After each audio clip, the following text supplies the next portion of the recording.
సంఖ్యాకాండము 27వ అధ్యాయము. అప్పుడు యోసేపు కుమారుడైన మనష్షే వంశస్థులలో సెలోపెహాదు కుమార్తెలు వచ్చిరి. సెలోపెహాదు హెపెరు కుమారుడును, గిలాదు మనుమడును, మాకీరు మునిమనుమడునై ఉండెను. అతని కుమార్తెల పేర్లు Mahlah, Noah, Hoglah, Milcah, Tirzah అనునవి. వారు ప్రత్యక్షపు గుడారము యొక్క ద్వారమునొద్ద మోషే ఎదుటను, యాజకుడైన ఎలియాజరు ఎదుటను, ప్రధానుల ఎదుటను, సర్వసమాజము ఎదుటను నిలిచి చెప్పినదేమనగా, మా తండ్రి అరణ్యములో మరణమాయెను. అతడు కోరహు సమూహములో అనగా యెహోవాకు విరోధముగా కూడిన వారి సమూహములో ఉండలేదు గాని తన పాపమును బట్టి మృతి పొందెను. అతనికి కుమారులు కలగలేదు. అతనికి కుమారులు లేనంత మాత్రము చేత మా తండ్రి పేరు అతని వంశములో నుండి మాసిపోనేలా మా తండ్రి సహోదరులతో పాటు స్వాస్థ్యమును మాకు దయచేయుమనిరి. అప్పుడు మోషే వారి కొరకు యెహోవా సన్నిధిని మనవి చేయగా, యెహోవా మోషేకు ఈలాగు సెలవిచ్చెను, సెలోపెహాదు కుమార్తెలు చెప్పినది యుక్తము. నిశ్చయముగా వారి తండ్రి సహోదరులతో పాటు భూస్వాస్థ్యమును వారి ఆధీనము చేసి వారి తండ్రి స్వాస్థ్యమును వారికి చెందచేయవలెను. మరియు నీవు ఇశ్రాయేలీయులతో ఇట్లు చెప్పవలెను, ఒకడు కుమారుడు లేక మృతి పొందిన ఎడల మీరు వాని భూస్వాస్థ్యమును వాని కుమార్తెలకు చెందచేయవలెను. వానికి కుమార్తె లేని ఎడల వాని అన్నదమ్ములకు వాని స్వాస్థ్యము ఇయ్యవలెను. వానికి అన్నదమ్ములు లేని ఎడల వాని భూస్వాస్థ్యమును వాని తండ్రి అన్నదమ్ములకు ఇయ్యవలెను. వాని తండ్రికి అన్నదమ్ములు లేని ఎడల వాని కుటుంబములో వానికి సమీపమైన జ్ఞాతికి వాని స్వాస్థ్యమును ఇయ్యవలెను. వాడు దాని స్వాధీనపరుచుకొనును. యెహోవా మోషేకు ఆజ్ఞాపించినట్లు ఇది ఇశ్రాయేలీయులకు విధింపబడిన కట్టడ. మరియు యెహోవా మోషేతో ఇట్లనెను, నీవు ఈ అబారీము కొండ ఎక్కి నేను ఇశ్రాయేలీయులకు ఇచ్చిన దేశమును చూడుము. నీవు దాని చూచిన తరువాత నీ సహోదరుడైన అహరోను చేర్చబడినట్లు నీవును నీ స్వజనులలో చేర్చబడుదువు.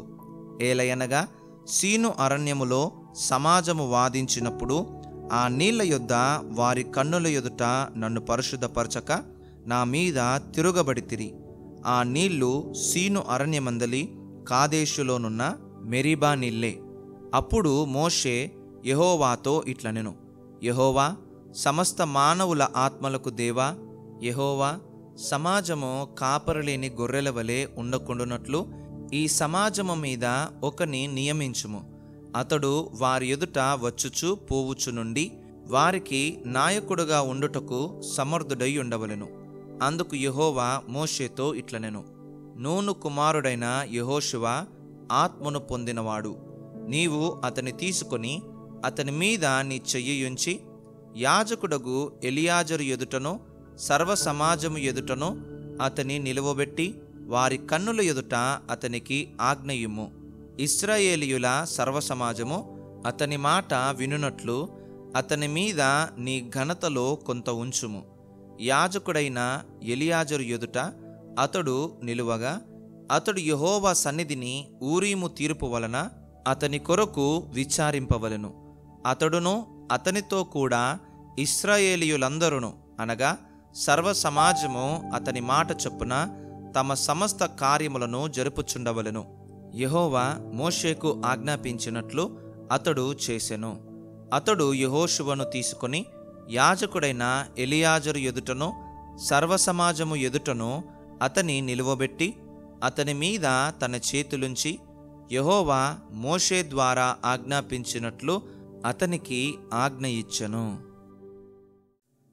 సంఖ్యాకాండము 28వ అధ్యాయము.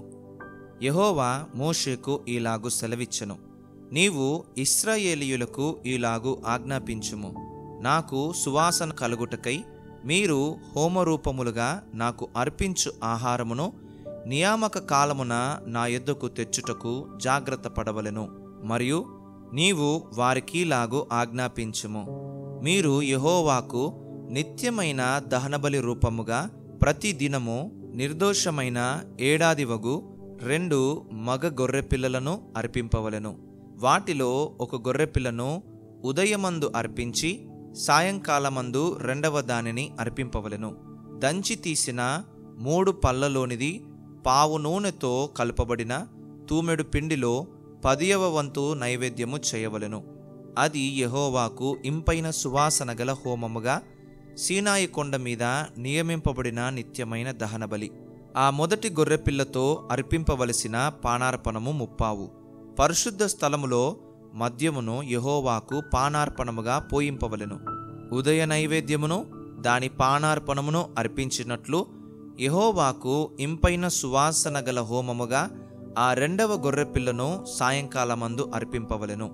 విశ్రాంతి దినమున నిర్దోషమైన ఏడాదివగు 2 గొర్రెపిల్లలను నైవేద్య రూపముగాను దాని పానార్పణముగాను నూనెతో కలపబడిన తూమెడు పిండిలో 2/10వ వంతులను అర్పింపవలెను.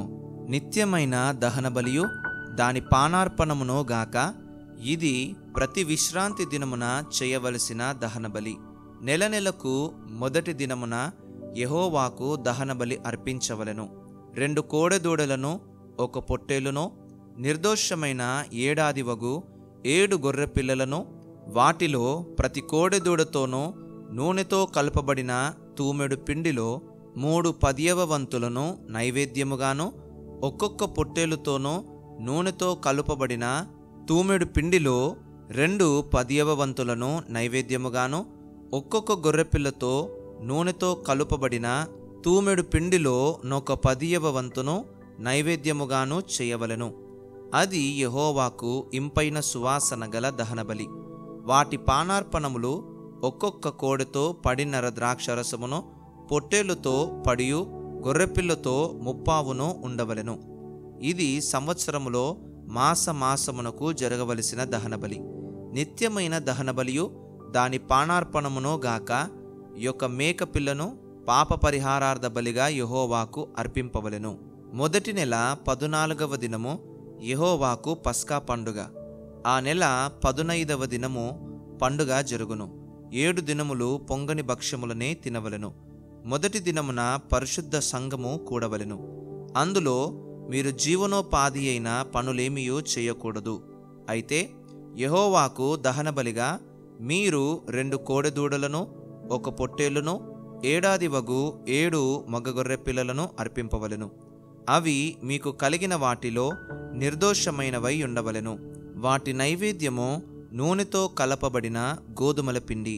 ఒక్కొక్క కోడెతో తూములో 3/10వ వంతులను పొట్టేలుతో 2/10వ వంతులను ఆ 7 గొర్రెపిల్లలలో ఒక్కొక్క గొర్రెపిల్లతో ఒక్కొక్క 10వ వంతును మీకు ప్రాయశ్చిత్తము కలుగుటకై పాప పరిహారార్థ బలిగా 1 మేకను అర్పింపవలెను.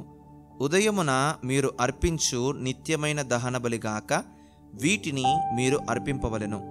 అట్లే ఆ 7 దినములలో ప్రతి దినము యెహోవాకు ఇంపైన సువాసన గల హోమద్రవ్యమును ఆహారముగా అర్పించవలెను. నిత్యమైన దహనబలియు దాని పానార్పణమునో గాక దానిని అర్పించవలెను. 7వ దినమున పరిశుద్ధ సంఘము కూడవలెను. ఆ దినమున మీరు జీవనోపాధి అయిన పనులేమియో చేయకూడదు. మరియు ప్రథమ ఫలములను అర్పించు దినమున అనగా వారముల పండుగ దినమున మీరు యెహోవాకు క్రొత్త పంటలో నైవేద్యము తెచ్చినప్పుడు మీరు పరిశుద్ధ సంఘముగా కూడవలెను. నాడు మీరు జీవనోపాధి అయిన పనులేమియో చేయకూడదు. యెహోవాకు ఇంపైన సువాసన గల దహనబలిగా మీరు 2 కోడెదూడలను 1 పొట్టేలును ఏడాదివైన 7 మగగొర్రె పిల్లలను వాటికి నైవేద్యముగా ప్రతి కోడెదూడతోనూ నూనెతో కలుపబడిన తూమెడు పిండిలో 3/10వ వంతులను ప్రతి పొట్టేలుతో 2/10వ వంతులను ఆ 7 గొర్రెపిల్లలలో ఒక్కొక్క పిల్లతో ఒక్కొక్క 10వ వంతును మీ నిమిత్తము ప్రాయశ్చిత్తము చేయబడుటకై యొక్క మేకపిల్లను అర్పింపవలెను. నిత్యమైన దహనబలియు దాని నైవేద్యమునో గాక వాటిని వాటి పానార్పణములను అర్పింపవలెను.